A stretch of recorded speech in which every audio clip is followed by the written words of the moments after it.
Oke, kembali lagi bersama saya di channel ini. Di video kali ini saya akan menjelaskan mengenai tema eh, loyalitas kerja. Nah,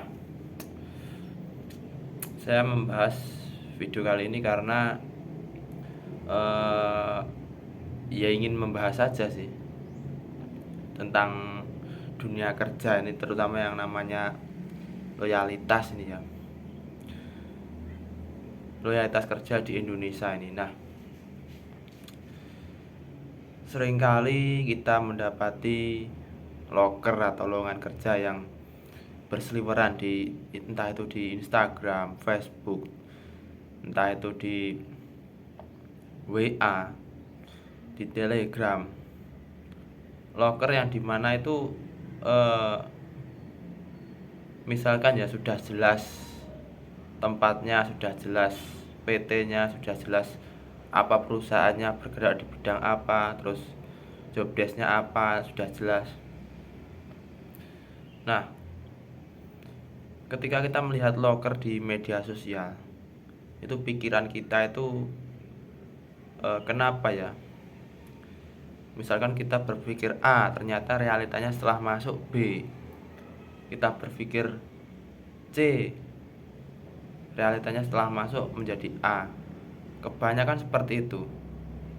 Nah, yang saya amati itu kebanyakan ketika si perusahaan itu menawarkan job desk-nya seperti ini, ternyata setelah masuk itu job desk-nya kok malah begini, kok ada tambahannya tanpa sepengetahuan kita.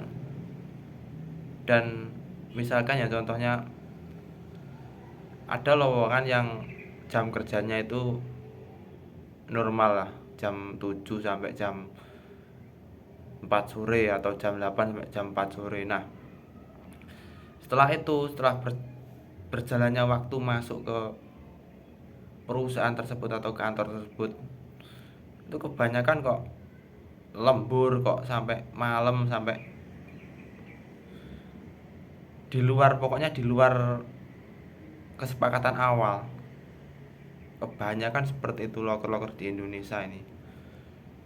Dan itu ketika kita protes, itu anggapannya adalah loyalitas. Aneh kan? Yang saya cermati ketika loker di Indonesia sini loh, itu mau gaji UMR aja susah. Bisa dihitung. Misalkan ya di suatu kota lah, si kota A itu, karyawan yang gajinya UMR itu bisa dihitung, bahkan kurang dari 50% itu, bahkan hanya berapa itu loh. Jadi UMR itu sebenarnya hanya apa ya, kiasan saja, patokan, entah itu patokan untuk apa sebenarnya nggak tahu. Nah, ketika ada hal seperti itu, ya gimana ya, di Indonesia ini kan ya bahkan hitungannya mencari kerja aja susah. Nyari kerja itu harus bersaing dengan ratusan ribu orang tiap tahunnya. Lulus sekian yang diterima sekian, lulus sekian yang diterima sekian. Yang diterima itu hanya bisa dibilang hanya 5% atau dari jumlah pelamar gitu. Nah, jadi saya juga bingung ini. Eh apa ya, mau ngomong apa sudah lupa saya. Beda dengan halnya dengan di Korea, Jepang itu yang lembur itu bisa dibayar. Di Indonesia ini loyalitas. Jadi ada pepatah mengatakan bahwa sebenarnya perusahaan ini niatnya itu sudah pasti membayar karyawan dengan gaji sekecil-kecilnya. sedangkan karyawan itu berharap dibayar dengan gaji sebesar-besarnya. Nah, antara pertemuan di dua titik itu tadi, karyawan dan perusahaan itu akan timbul kesepakatan.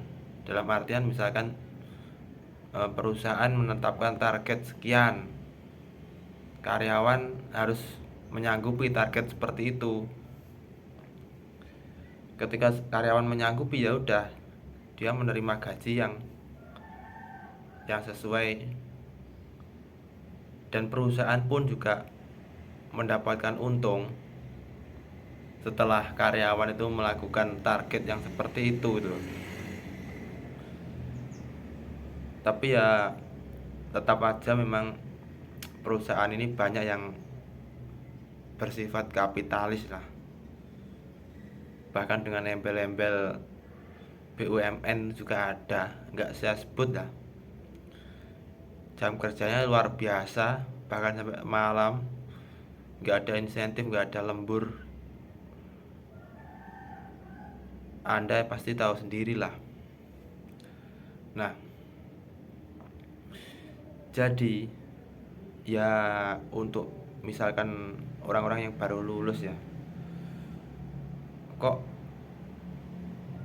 susah seperti itu loh, kok nggak berpikir untuk berwirausaha saja lah. Karena sistem kerja kan di Indonesia ini kan juga seperti itu kebanyakan. Jadi ketika kita berwirausaha mungkin bisa lah mendapatkan gaji yang kita sesuai inginkan lah. Tapi itu tadi nggak bisa diprediksi ke depan seperti apa usaha kita. Oke, itu dulu dari saya. Ada kala kurang lebihnya, ini hanya opini. Untuk kritik dan saran bisa ditulis di kolom komentar ya. Jangan lupa like, comment, and subscribe channel ini. Salam sejahtera untuk kita semua.